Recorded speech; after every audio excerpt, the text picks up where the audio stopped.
from 1944 in the Soviet Union, it's Joseph Stalin! Greetings. You know, life of brutal dictator isn't always sunshine and lollipopsky. Sometimes it's lonely job. But when I'm feeling cranky and a little blue, I sit around and consider the many things which make me happy.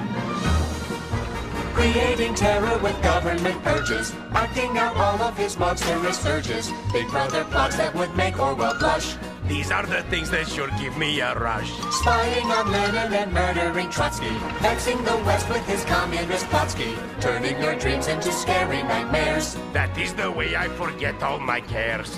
When the Germans head for Moscow and the weather's vile, I simply look on as they all freeze to death, and that really makes me smile.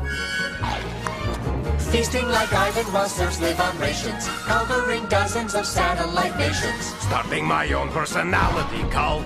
doing away with those who might revolt, sending your critics to rot in Siberia. That's how you get populations to fear ya, building a wall down the streets of Berlin. This kind of thing makes me flash quite a grin. If the people call for freedom or democracy, I'll simply bump off everybody until there's nobody left but me.